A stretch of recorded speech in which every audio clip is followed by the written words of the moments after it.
말씀을 바탕으로 해서 중심을 보시는 하나님, 이런 제목으로 말씀을 함께 나누겠습니다.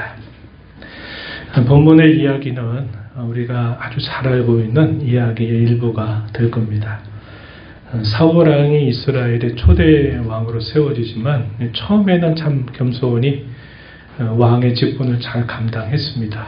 겸손히 감당했는데 어느 순간부터인가 그 마음에 교만함이 들어가게 되고 욕심이 들어가게 되면서 하나님께서 선지자를 통해서 하셨던 말씀을 어기게 돼요. 어길 수 있다. 우리가 이해한다면 그 자신이 잘못한 것을 잘못했다고 말하고 돌이켰다라면 참 좋았을 텐데 뭐라고 그가 말을 했냐면 거짓말로 변명과 핑계를 댔던 겁니다.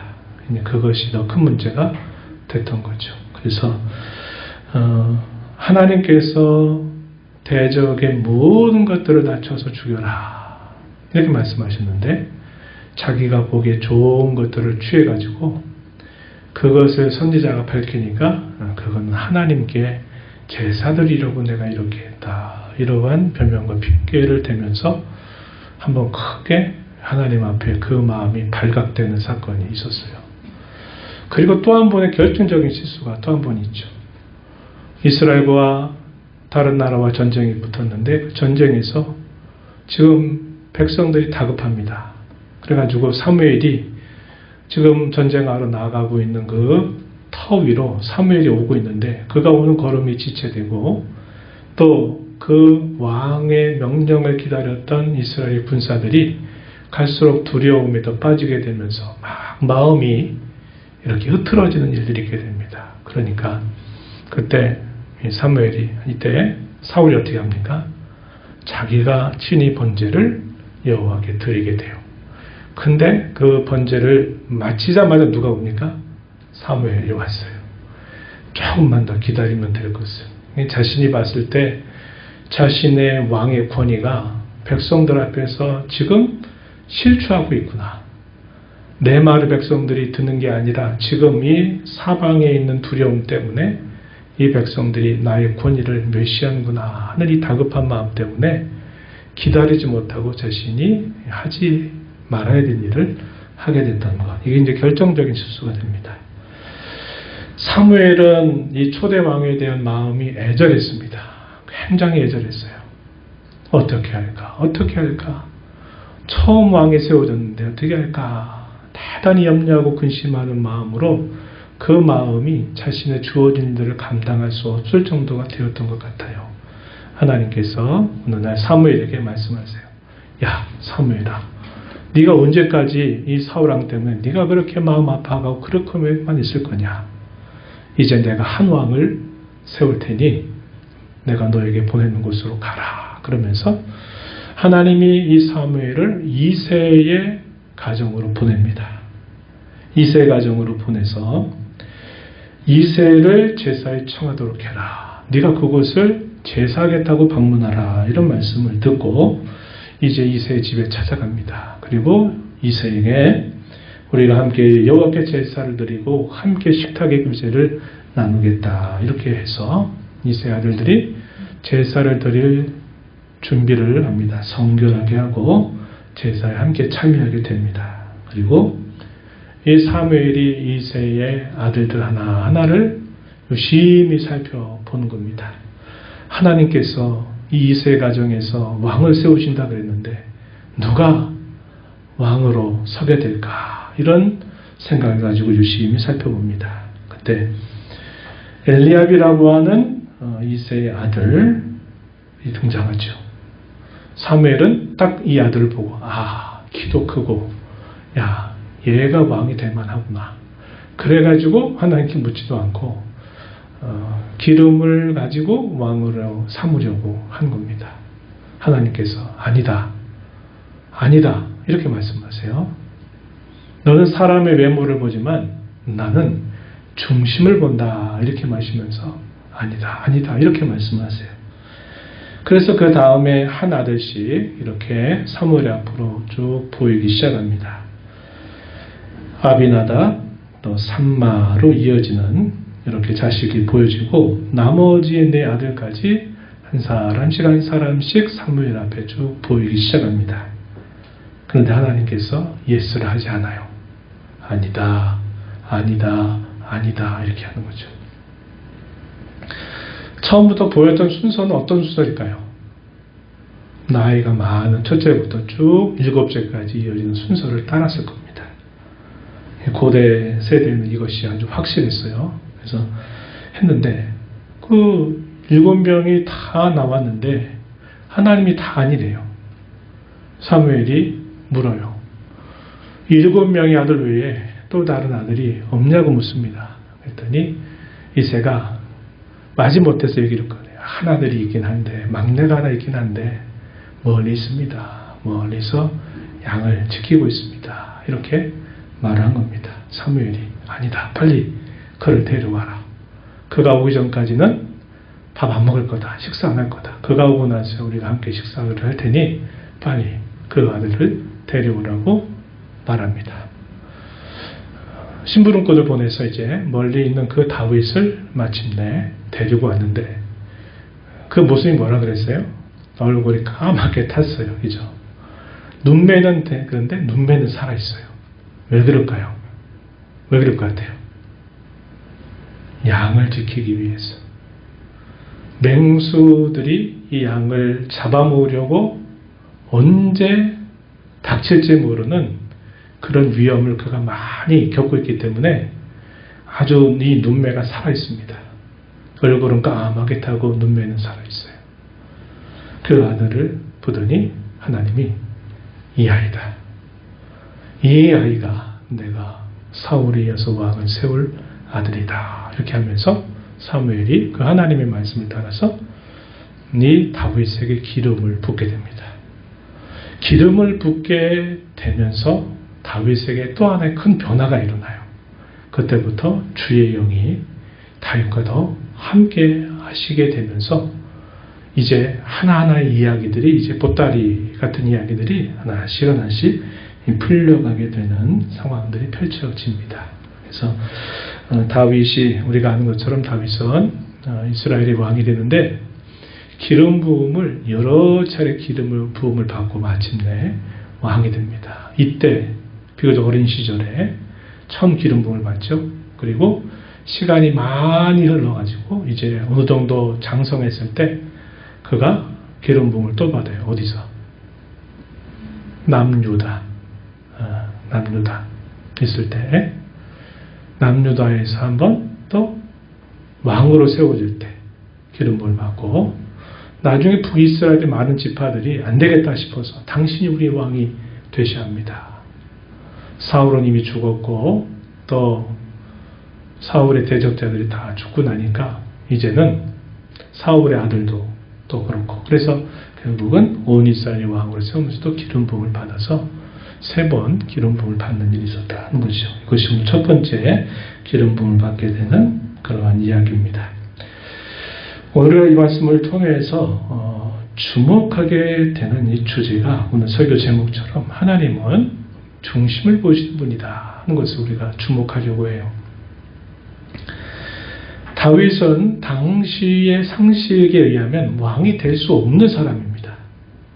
왜 그럴까요? 이새도 그렇기 때문에 다윗은 다 자식들 다 내보일 때 그는 너는 양이나 지키고 있어라 이렇게 하고 사무엘이 방문할 때조차 그 아들을 거기에 있게조차도 하지 않았습니다. 너는 양떼나 잘 지키고 있어 이렇게 했던 거죠. 그러니까 순서상으로 봤을 때도 8번째 막내이죠. 또 장자가 하는 일이나 또 그 아들들이 하는 일이 아니라 가장 어떻게 보면 가장 천하게 할 수 있는 일이 양치는 일입니다. 그 양치는 일을 이 막내 아들에게 맡긴 거예요. 야곱은 막내였던 그 요셉, 물론 이제 나중에 또 한 명이 태어나지만 이 요셉 때문에 그냥 거기 너무나 사랑해가지고 문제가 생겼는데 이새는 다윗을 그렇게 보지 않았다 이 말이에요.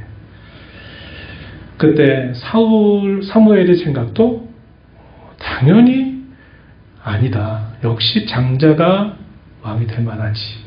이렇게 판단했지만 아니다. 이렇게 말씀하시면서 나는 사람의 중심을 본다. 이렇게 말씀을 하셨던 겁니다. 그래서 출신으로 보나 여러 가지로 보나 다윗은 결코 왕이 될 만한 그릇이 되지 못했어요. 그러나 그가 왕이 된 것은 무엇 때문입니까? 하나님께서 그의 마음의 중심을 보셨기 때문에 그가 왕이 됐다는 겁니다. 그가 왕이 되고 난 다음에 하나님의 영이 그와 함께해서 하면서 이제 이야기가 하나씩 풀려가기 시작하는데 어떤 이야기가 나오냐면 사울 왕이 악신에 걸려가지고 막 어찌할지 모를 때 누가 이 왕을 위해서 좀 악기를 켜고 이 악신을 좀 부릴 수 있는 다스릴 수 있는 그런 사람 없냐 했을 때 신하들이 누구를 추천하냐면 다윗을 추천해요. 다윗을 추천합니다. 그래서 그는 왕궁으로 불림을 받아가지고 수금을 왕위에서 타면 놀랍게도 그 악신이 제어가 되는 거예요. 그 노래와 악기 연주와 함께 제어가 되는 일이 있게 된 겁니다. 그는 왕의 총애를 받아가지고 무기 드는 자가 되기도 했어요. 그리고 이스라엘 나라가 절대절명의 위기, 블레셋과의 큰 전쟁 앞에 아무 부족조차 할 수 없었던 그때에 하나님은 이 다윗을 이스라엘과의 싸우도록 이를 사용하십니다. 그리고 마침내 그 싸움에서 대승을 거두게 되면서 모든 상황을 역전시키는 놀라운 성과를 하나님이 나타내시게 하셨다 하는 겁니다. 이 이야기가 이제 우리 17장의 그 유명한 이야기죠. 다윗과 골리앗의 싸움에 대한 이야기가 소개가 되고 있다는 겁니다. 하나님께서 이 다윗을 그냥 지켜만 보셨던 것은 아니었습니다. 하나님은 이 어린 다윗을 하나님께서 어떻게 보면 체계적인 교육받고 체계적인 엘리트 코스로 뭔가 사람이 될 만한 그런 교육은 받지 않았지만 하나님은 그를 매우 독특한 방법으로 하나님이 그를 준비하고 그를 연단하셨다는 사실을 보여줍니다. 요셉이 형들의 미움을 받아가지고 17세의 소년에 팔려가가지고 13년 세월 동안 말할 수 없는 그 고통스러운 일들을 겪었어요. 그런데 그 고생의 끝에 하나님이 그를 애굽의 총리로 세우세요. 하나님이 교육하셨던 그 방법들은 우리 사람의 상상으로는 도무지 생각할 수 없었던 방식으로 이 요셉을 연단하고 신앙으로 키운 다음에 마침내 그를 자신의 백성들 위해서만 아니라 당대의 애굽 나라 전체를 살리는 역할들을 이 요셉에게 감당하게 하셨던 것처럼 하나님은 이 목자로서 자랐던 그 어린 시절 속에 다윗과 함께 하셔가지고 많은 것들을 보이지 않게 그를 연단시켰다는 것을 우리는 알 수 있습니다. 17장 34절 저희 가서 보면 그 대표적인 하나의 예를 다윗이 사울 왕에게 설명하는 부분입니다. 17장 34절에 한번 보세요. 주의 종이 아버지의 양을 지킬 때 사자나 곰이 와서 양떼에서 새끼를 물어가면 내가 따라가서 그것을 치고 그 입에서 새끼를 건져내었고 그것이 일어나 나를 해하고자 하면 내가 그 수염을 잡고 그것을 쳐 죽였나이다. 36절 사자와 곰도 쳤은즉 살아계신 하나님의 군대를 모욕한 이 할례받지 않은 블레셋 사람이리까 그 앞의 짐승이 하나와 같이 되리이다. 누구에게 한 말입니까? 사울 왕에게. 그 어린 다윗이 비교적 어린 다윗이 왕 앞에서 그가 한 말인데 어떤 이야기예요? 목자로서 그가 있을 때 어떻게 했느냐 하는 거에 대해 하나의 예를 든 겁니다. 그런데 보니까 자기의 것도 아니에요. 아버지의 양떼를 지켰다는 겁니다. 그럼에도 불구하고 맡겨진 그 아버지의 양떼를 책임을 다해서 그 양떼를 지키려고 애를 썼다는 거죠. 책임감입니다. 자기 목숨을 걸고서라도 지켜야 된다 하는 그 책임감을 하나님이 길러주셨고 또 연단을 한 겁니다. 처음에는 겁이 많았어서 어떻게 했을까요? 어떻게 했는지 막아보려고 막대기 들고 어떻게 했는데 어떻게 이겨내겠습니까? 그 맹수들이나 잡아먹으려고 하는 짐승들이 이겨낼 수 없겠죠. 그런데 그가 이제 계속 하면서 그 법을 하나씩 익혔는데 그 대표적인 익힘이 뭐냐면 이 골리앗을 때려잡는 일이었습니다. 그게 뭐예요? 물매. 이렇게 우리나라에는 새총 같은 걸 가지고 막 새를 잡았는데 여기는 이 돌 같은 걸로 슝슝슝슝 돌려가지고 그 돌리는 원심력을 가지고 어느 순간 탁 했을 때 그 돌이 엄청난 양의 충격량을 주고 나가는 거예요. 제가 언젠가 이 다윗의 물매에 대한 그 유튜브를 한번 본 적이 있어요. 짤막하게 봤는데 실제로 이런 들에서 짐승들을 지키는 사람이 다윗이 사용했던 이 물매를 가지고 짐승을 지키는 걸 제가 보는데 이 명중률이 너무나 놀랄 정도예요. 정말 놀라워요. 얼마나 많이 연습했겠어요. 그 명중률이 대단합니다. 멀리 떨어져 있어도 그거 하나 꼭지 살짝 거기를 이걸 돌려가지고 그걸 맞춰요. 이렇게도 맞히고 저렇게도 맞히더라고. 그냥 어디에서 저기 어땠을까요? 다윗. 성경에 보면 다윗이 그렇게 한 겁니다. 계속 물매를 던지고 하면서 방법을 터득하면서 막대기 가지고 또 물매 가지고 지키는 일을 한 겁니다. 그래서 하나님이 이 목자였던 다윗을 책임감, 자기 목숨을 대신해서 지키고자 하는 책임감도 가르치고 산원 맹수들이 왔을 때 처음에는 어쩔 줄 모르지만 하나님이 지혜를 주시고 그를 훈련시켜가지고 싸우고 지켜내도록 하신 겁니다. 다윗이 시편 가운데 그 말을 해요. 그게 몇 분이 갑자기 생각이 안 나는데 다윗이 뭐라고 하냐면 주께서 내 손을 가르쳐서 전쟁하게 하신다 그래요. 전쟁하게 하신다. 하나님이 그를 하나하나 가르쳐서 이러한 강력한 용사로 하나님이 연단하셨다는 거고 이것만 있으면 안 되겠죠. 다윗이 어떤 신앙의 훈련을 받느냐. 하나님이 지극히 크시다는 사실을 그로 하여금 그 마음속에 깊이 품게 하셨다는 겁니다. 다른 어떤 것보다도 하나님을 크게 보는 신앙이 그에게 있었다는 거죠. 우리가 조금 전에 읽었던 그 말씀에서도 이 할례받지 않은 블레셋 사람 정도야 이렇게 말해요. 우리 그 배경 알잖아요. 그때 골리앗이 어떤 전쟁을 합니까? 야, 우리 많은 사람 죽일 거 없이 우리 1대1 전쟁으로 해서 싸움 전체의 승패를 우리가 결정짓자. 한 사람만 나와라. 아무도 못 나갑니다. 사울왕도 다른 사람에 비해서 키가 훨씬 커도 골리앗에 비하면 애 같아요. 그래서 싸울 사람이 아무도 없었던 겁니다. 그런데 나이로 보나 키로 보나 여러 가지로 봤을 때는 택도 안 되는 이 다윗이 그러한 용맹스러움을 낼 수 있는 것은 지극히 크신 그 하나님 앞에 아무리 인생이 강하고 아무리 인생이 크다 한들 하나님 앞에서는 아무것도 아니다 하는 그 신앙을 그가 가지고 있었다 하는 겁니다. 이렇게 하나님이 다윗을 준비하신 거죠. 어떻게 보면 우리 신약시대 보게 되면 예수님이 오셨던 길을 예배했던 세례자 요한. 그는 물론 제사장 가문의 출신이긴 하지만 소위 종교 지도자들의 특권층 아래서 그가 훈련받고 연단받고 자란 사람이 아니에요. 그는 태어나가지고 어디서 자랍니까?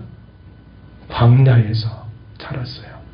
광야에서 그 척박한 환경에서 거기서 나는 음식 먹고 거기서 지내면서 어느 날 갑자기 나타나더니 회개하라 천국이 가까웠다 하는 그 말 앞에 모든 사람들이 신분 고하를 막론하고 이 세례들 앞에 나와서 세례를 받는 일이 있잖아요. 광야에서 양육받은 세례자 요한이 당시의 모든 특권층들 앞에 회개하라고 촉구했던 그런 것처럼 다윗도 그의 출신을 보게 되면 그럴 만한 출신이 사람의 눈에는 아니었는데 하나님은 이와 같이 다윗을 준비하고 기르셔서 그의 중심을 곧게 세우고 그 중심을 통해 다윗을 마음으로 세우셨다는 겁니다. 하나님 오늘도 우리 마음의 중심을 보시고 또 준비하시고 하나님은 때가 되면 사용하시는 분이다 하는 것을 우리가 알 수 있습니다. 우리가 어떻게 하면 우리의 중심 하나님 앞에 잘 세워갈 수 있을까? 그것은 오늘 이야기 속에서 우리가 배울 수 있는 지혜입니다. 일상 속에서 다윗은 가장 천한 일을 하면서 목자로서 양떼를 지키는 그 평범한 일들 속에서 그는 자기에게 주어진 일들을 책임있게 해낸 법을 배워가면서 그는 연단을 받게 됐죠. 또 많은 어려움이 있어요. 만약에 양떼가 맹수 잡아먹히면 그 책임을 누가 져야 될까요? 물론 아버지가 너 보고 변상이 나라 이러진 않겠지만 다윗에게 맡겨줬기 때문에 아버지한테 큰 또 화를 당하게 될 수 있죠. 그래서 그런 일들을 그가 하는 것이 어린 다윗으로서는 힘들겠지만 자기 주어진 일을 최선을 다해서 감당했다는 것이고, 또 하나는 하나님을 직접 그 자연 속에서 배웠어요. 시편 8편에서 그가 밤에 떠있는 별을 보고 달을 보고 주의 손가락으로 주신 주의 하늘을 내가 보고 주께서 베풀어 두신 달과 별들을 내가 봅니다. 사람이 무엇이간데 이처럼 우리를 존귀하게 하셨는지요. 여호와 이름이 온 땅에 어찌 그리 아름다운지요. 이렇게 노래했던 시편이 8편에 기록이 되고 있어요. 그래서 하나님을 크게 보는 그런 어떤 시선, 그것이 우리가 중심을 세우는 데 있어서 대단히 중요하다는 것을 우리가 배울 수 있다는 겁니다. 우린 본성상 이렇게 되지 않아요. 연단과 훈련과 준비 없이는 안 됩니다. 우리는 상황을 크게 볼 수밖에 없어요.